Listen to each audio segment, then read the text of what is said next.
Friday morning. Glad you Feels can like a join us Friday. here on Sunday. Well, it is Friday, so your feeling is bang on.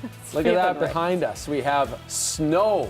A lot of snow. That white band, it is south of the Twin Cities, but we'll have to see where it ends up. Yeah, the roads are awful if you're waking up in Owatonna, Faribault, even further south, Albert Lee. So let's get right out to Guy. He's been tracking this snowmaker, how much they're getting and when it's going to stop. Yes, good morning to you guys. Yeah, if you're just joining us on Sunrise, we do have some snow in the forecast. Most of the heavy snow, again, staying off to the south. That's where we have winter weather advisories. That will continue to move off to the east. So at least we're on the tail end of the snow. We could see a few flakes as far north as the Twin Cities, but in terms of accumulating snow, not really seeing much of anything here. We'll stay below an inch, even below a half inch here. But again, I will have radar coming up. I'll let you know where the heaviest of the snow is kind of coming down, and even some parts of the state finding some thunder snow. And I'll run some forecast animations and get all that timing and let you know your weekend forecast coming up. So stick with us. And for those waking up south of us again, here's a look at what you're dealing with. Road conditions are completely covered according to MnDOT. 35 at Bridge Street. You can see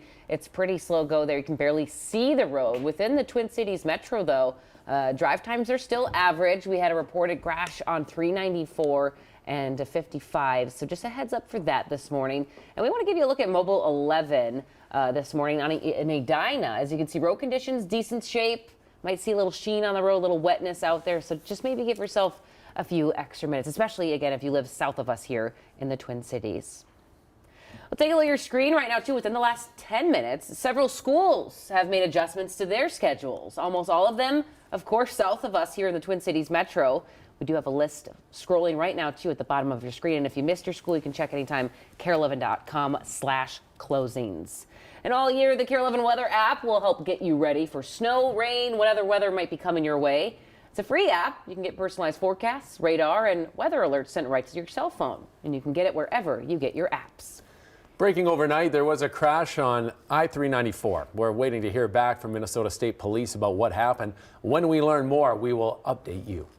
It's been 4 days since a St. Paul police officer shot and killed a man. This morning, reaction to body camera video just released showing the moment it happened. Yeah, the incident happened Monday evening in the Dayton's Bluff neighborhood. And Jennifer Austin is joining us now, breaking down that video and what the man's family is saying about it this morning, too. Right, and Alicia and Chris, before we get to that video and break it down, I want to show you this. So this is a screen grab, a freeze frame from that body camera video that was just released. And the BCA says this right here is the flash from a muzzle of a gun. And the BCA says the man who fired that gun is named Howard Johnson.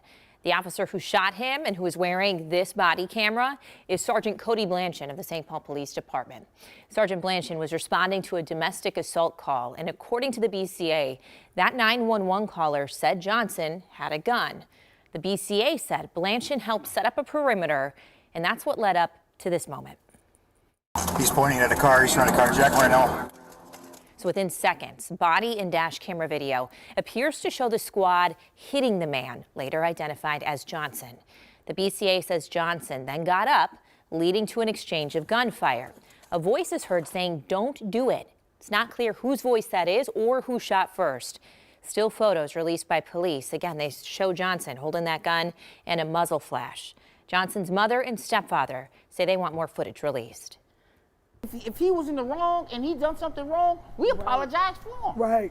We'll be right back here doing that. But show us the truth. We want the truth. Sergeant Blanchon's attorney said in a statement that his client shot because he, quote, believed he was about to be killed, and that he has spoken with the BCA already.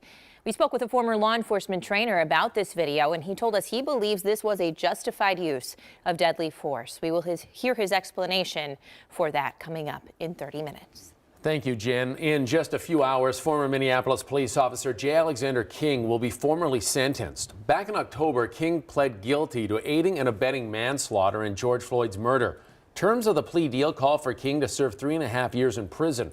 He's currently serving a 3-year federal prison sentence in Ohio after he and fellow officers Tu Tao and Thomas Lane were convicted in federal court of depriving George Floyd of his civil rights. In just a few hours, the popular Excelsior shop, Truffle Hill Chocolates, is reopening after burglars ransacked the store, and it happened just over a week ago. Owners there say the people who broke in stole a computer, stole money, and sprayed fire extinguishers over all of their chocolate. About 11 garbage bags of chocolate had to be thrown out. Cece's live in Excelsior with an inside look at the store before doors reopen this afternoon. Good morning, Cece. Good morning. Yeah, after the break-in happened, Truffle Hill really didn't know if they could reopen for the season, which was really troubling to think about considering the holiday season is one of the busiest times here. But a lot of those worries were put to rest when the community stepped up in a big way to help. Donations poured in, and also they got help cleaning up. And look at this. Last night they were able to stay here until 10 o'clock making chocolate, beautiful chocolate, and they're reopening today, which is amazing. Also, volunteers really helped clean up this space here. There's decorations, Christmas trees. If you take a look here, everything is just cleaned up right now, all because of the community stepping up. More than 20 people really coming in, donations coming in, and in the midst of cleaning up, they also had time to decorate for the holidays, which is really amazing. Now, online sales are paused right now, but you can come in. Doors are going to be opening at noon today. You can come in and buy in person. And actually coming up in 30 minutes, we've been catching up with the owner of this store. We're going to talk to him about how he feels about reopening in just a few hours, guys. All right. Yeah, it's so nice to see that they bounce back so quickly, It looks too. fantastic in there. The chocolate's super good, I can tell you from experience. Cece, you're going to have to try some, too, coming up. All right, we'll check back soon. I'm sure that won't be a problem. Sounds like a good assignment. Well, Hennepin County Sheriff David Hutchinson will be removed from office January 2nd. The county board just voted to unanimously censure him. Back in April, officials say they received a report that Sheriff Hutchinson was behaving in a hostile and retaliatory manner to people working in the sheriff's office, which is in violation of the county's non-discrimination policies. The board said the evidence from the external investigation backed up all claims. The U.S. Senate just confirmed Minnesota's third ever black federal judge, Jerry Blackwell, who you probably recognize from his opening statements and closing arguments during Derek Chauvin's trial last year. The prosecutor is now about to take his seat on the federal court. Senator Amy Klobuchar told NPR that Blackwell was a good choice who won support from both Republicans and Democrats. The new flu numbers this week from the health department are a mixed bag. Hospitalizations are slightly down, but flu activity remains high.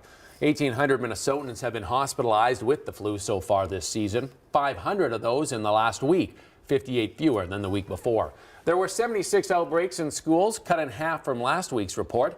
Doctors say the best way to protect yourself, especially during a season this bad, is getting your flu shot. We do usually see higher rates than this. Could be a lot of reasons for that. I think a lot of people skipped flu shots over the pandemic. The CDC says this year's vaccine appears to be a very good match to the circulating strains.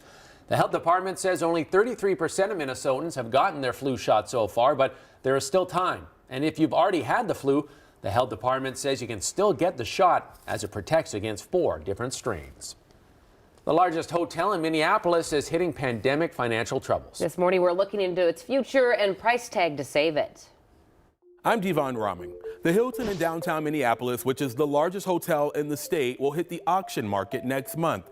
Since 2016, the hotel has been under the ownership of Florida-based Haber Hill and Chicago's Walter Street Capital, which currently owes more than $200 million in debt on the property, now in foreclosure. We reached out to Haber Hill, who didn't want to comment. The hotel will be auctioned off to the best cash offer on January 13th at the sheriff's office in downtown Minneapolis. 6:09, parts of the metro seeing another round of snow this morning as you look upon downtown Minneapolis. As you're heading out to start your workday, you might be greeted with a blast of cold air, but that snow guy, it seems to be missing the Twin Cities for right now, at least. Yeah, and I actually think things will remain that way throughout the course of the mornings. I think we could get clipped by a few flakes for our southern communities, but in terms of accumulating snow and widespread slowing traffic down, that looks to remain off to the south. Now, again, I'm watching carefully back here in the yard for any flakes. Haven't seen a single flake all morning. So let's get right into your graphics. Happy Friday to you. Hope you have a wonderful weekend. Wishing you a lot of joy. Few flurries possible today, and otherwise cloudy skies. Now tomorrow, if you have any plans, you could run into some areas with patchy fog, which could be accompanied by a few spots with some patchy freezing drizzle and flurries. But in terms of widespread slowdowns, I would just, heads up tomorrow if you have any afternoon plans heading east into western Wisconsin. All right, so here's how current radar looks for now. You can see it here. Snow kind of getting pretty close to our southern communities in South Metro. But most of the snow, I want to zoom in, off to the south. Rochester, Spring Valley, Austin, Owatonna. We've been showing some cameras in the Owatonna area all morning long, and road conditions look really slick there. So I'll continue to let Alicia, keep you updated on that. Waterford, seeing some light snow, a couple flurries as well. So this is what's ongoing now, and models confident that this will stay off to the south. And it looks like that's what we're finding now. So clouds, 27, feeling like 18 on the skin. Again, a couple flurries today, and we'll watch your mid-morning hours with a few flurries and flakes. But this system will be on the tail end as things exit late morning. Winter weather advisories go until 9 a.m. And then thereafter, you'll see temperatures there right above the freezing mark throughout the remainder of the day. Tomorrow, a few flurries again, and we'll stay in this pattern for tomorrow morning. And your 3-day forecast getting into the weekend, Sunday brings the most sun. Still clouds playing a factor, but at least we'll see more peaks of sunshine on Sunday and warmer air as temperatures look to still climb above average. Thank you, guys. Some good news for parents looking to get their young kids a COVID vaccine. Yeah, after the break, we're looking at the vaccine numbers for kids. And this morning, WNBA star Brittany Griner is waking up on U.S. soil for the first time in almost a year. In about 4 minutes, we're hearing from the other American still in a Russian prison. Then 2 women are suing Apple over its AirTags. What they're saying about the technology and how it could do more harm than good.